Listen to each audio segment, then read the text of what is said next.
ಜಿಲ್ಲಾಡಳಿತವು ಹಲವು ವರ್ಷಗಳಿಂದ ಪರಿಸ್ಥಿತಿ ಗಂಭೀರವಾಗಿರುವ ದಲಿತ ಹಾಗೂ ಪೌರ ಕಾರ್ಮಿಕರ ಮೂಲಭೂತ ಸಮಸ್ಯೆಗಳನ್ನು ಬಗೆಹರಿಸಲು ವಿಫಲವಾಗಿದೆ ಅಂತ ಜಿಲ್ಲಾಧಿಕಾರಿ ಕಚೇರಿ ಆವರಣದಲ್ಲಿ ದಲಿತ ಸಂಘರ್ಷ ಸಮಿತಿ ಹಿರಿಯ ಮುಖಂಡ ಕೃಷ್ಣದಾಸ್ ಏಕಾಂಗಿ ಧರಣಿ ನಡೆಸಿ ತಮಟೆ ಬಾರಿಸುವುದರ ಮೂಲಕ ಗಮನ ಸೆಳೆದರು. ಜಿಲ್ಲಾಡಳಿತ ಹಲವು ವರ್ಷಗಳಿಂದ ದಲಿತರ ಮತ್ತು ಪೌರ ಕಾರ್ಮಿಕರ ಮೂಲಭೂತ ಸಮಸ್ಯೆಗಳನ್ನು ಬಗೆಹರಿಸಲು ವಿಫಲವಾಗಿದೆ. 30-40 ವರ್ಷಗಳಿಂದ ಹೋರಾಟ ನಡೆಸಿದ ಜೀತ ವಿಮುಕ್ತರ ಪುನರಾವಸತಿ ಪೌರ ಕಾರ್ಮಿಕರ ವಸತಿ ಕಾಮಗಾರಿಗಳು ನಿಲ್ಲಿಸಿರುವುದನ್ನು ವಿಷಾದಿಸಿದರು. ತಹಸೀಲ್ದಾರ್, ಜಿಲ್ಲಾಧಿಕಾರಿ ಕಚೇರಿ ದಾಖಲೆಗಳ ಲಭ್ಯತೆಯ ಕೊರತೆ, ಅಧಿಕಾರಿಗಳ ದೌರ್ಜನ್ಯ ಕೇಸ್ ದಾಖಲಿಸುವಂತೆ ಒತ್ತಾಯ, ಸಂಬಂಧಿತ ಅಧಿಕಾರಿಗಳನ್ನು ಅಮಾನತುಗೊಳಿಸುವಂತೆ ಕೃಷ್ಣದಾಸ್ ಆಗ್ರಹಿಸಿದರು. ನರಸಿಂಹರಾಜ ಒಡೆಯರ್ ಪ್ರತಿಮೆ, ಬಿಟ್ಕೌಡನಹಳ್ಳಿ ಸ್ಮಶಾನದ ಅಭಿವೃದ್ಧಿ ವಸತಿ ಕಾಮಗಾರಿಗಳ ತಕ್ಷಣ ಆರಂಭ ಮತ್ತು ಮನೆಗಳ ಸ್ವಾಧೀನ ಪತ್ರ ವಿತರಣೆಗಾಗಿ ಒತ್ತಡ ಹಾಕುವಂತೆ ಪ್ರಕಟಿಸಿದರು. ದಲಿತ ಪೌರ ಕಾರ್ಮಿಕರ ಹಕ್ಕು ರಕ್ಷಣೆಗೆ ಒಗ್ಗೂಡಲು ಕೃಷ್ಣದಾಸ್ ಅವರು ಕರೆಯನ್ನು ನೀಡಿದರು. ಸರ್, ನಾನು ಕೃಷ್ಣದಾಸ್, ಕರ್ನಾಟಕ ದಲಿತ ಸಂಘರ್ಷ ಸಮಿತಿ. ಸರ್, ನಾನು ಈ ದಿನ ಹಾಸನದ ಜಿಲ್ಲಾಡಳಿತದ ವಿರುದ್ಧ ನಾನು ಧರಣಿ ಸತ್ಯಾಗ್ರಹನ ಮಾಡ್ತಾಯಿದ್ದೀನಿ. ಕಾರಣ ಯಾದರೂ ಇಷ್ಟೇ, ಕಳೆದ 4-5 ತಿಂಗಳ ಹಿಂದೆ ನಾವು ದಲಿತರು ಮತ್ತು ಪೌರ ಕಾರ್ಮಿಕರಿಗೆ ಸಂಬಂಧಪಟ್ಟಂತೆ ಸುಮಾರು 10 ಸಮಸ್ಯೆಗಳನ್ನ ಜಿಲ್ಲಾಧಿಕಾರಿಗಳಿಗೆ ಧರಣಿ ಸತ್ಯಾಗ್ರಹ ಮಾಡಿ ನಾವು ಮನವಿ ಸಲ್ಲಿಸಿದ್ವಿ. ಆದರೆ ಯಾಕೋ ಏನೋ ಅರ್ಥ ಆಗ್ತಾಯಿಲ್ಲ, ಜಿಲ್ಲಾಧಿಕಾರಿಗಳ ಮನಸ್ಥಿತಿ ದಲಿತರ ಮೇಲೆ ನಿರ್ಲಕ್ಷ್ಯ ಧೋರಣೆ ತಾಳಿದ್ದಾರೆ.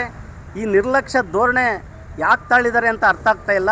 ನಾವು ಜನಸ್ಪಂದನ ಕಾರ್ಯಕ್ರಮದಲ್ಲಿ ಮನವಿ ಸಲ್ಲಿಸಿದ್ದೀವಿ, ಮತ್ತು ಉಸ್ತುವಾರಿ ಸಚಿವರು ನಡೆಸಿಕೊಟ್ಟ ಜನಸ್ಪಂದನ ಕಾರ್ಯಕ್ರಮದಲ್ಲೂ ನಾವು ಮನವಿ ಸಲ್ಲಿಸಿ ಜೀತಗಾರರ, ಪೌರ ಕಾರ್ಮಿಕರ ಮತ್ತು ಇನ್ನಿತರೆ ಕೂಲಿ ಕಾರ್ಮಿಕರ ಸಮಸ್ಯೆಗಳನ್ನ ಬಗೆಹರಿಸ್ಕೊಡಿ ಅಂತ ಹೇಳಿ ನಾವು ಅಷ್ಟೊಂದು ಬಾರಿ ಮನವಿ ಸಲ್ಲಿಸಿದ್ರು ಕೂಡ, ನೂರಾರು ಜನ ಬಂದಿಲ್ಲಿ ಪ್ರತಿಭಟನೆ ಮಾಡಿದರೂ ಕೂಡ ಕನಿಷ್ಠ ಆ ಸಮಸ್ಯೆಗಳನ್ನ ಅಡ್ರೆಸ್ ಮಾಡಿಲ್ಲ ಸರ್. ಇದು ಅತ್ಯಂತ ಬೇಸರದ ಸಂಗತಿ. ಆ ಕಾರಣಕ್ಕೋಸ್ಕರ ನಾವು ಜಿಲ್ಲಾಡಳಿತದ ವಿರುದ್ಧ ಧರಣಿ ಮಾಡ್ತಾಯಿದ್ದೀವಿ. ಈಗೇನು 6ನೇ ತಾರೀಕು ಮುಖ್ಯಮಂತ್ರಿಗಳು ಏನು ಬರ್ತಾಯಿದ್ದಾರೆ ಹಾಸನಕ್ಕೆ, ಅವರಿಗೆ ನಾನು ಈ ಮೂಲಕ ಹೇಳ್ತಾ ಇದ್ದೀನಿ, ಸರ್, ನಿಮ್ಮ ಬಗ್ಗೆ ನಮಗೆ ತುಂಬ ಗೌರವ ಇದೆ. ನೀವು ಜಾತ್ರೆ ಮಾಡಿ ಹೋಗಬೇಡಿ, ಮೊದಲು ನಿಮ್ಮ ಜಿಲ್ಲಾಧಿಕಾರಿಗಳಿಗೆ ಸರಿಯಾಗಿ ನಿರ್ದೇಶನ ನೀಡಿ ದಲಿತರ ಸಮಸ್ಯೆಗಳನ್ನ ಗಂಭೀರವಾಗಿ ಆಲಿಸಿ ಅವುಗಳಿಗೆ ಪರಿಹಾರ ಕಂಡುಕೊಡಿ ಅಂತ ಹೇಳಿ ತಾವು ನಿರ್ದೇಶನ ನೀಡಬೇಕು.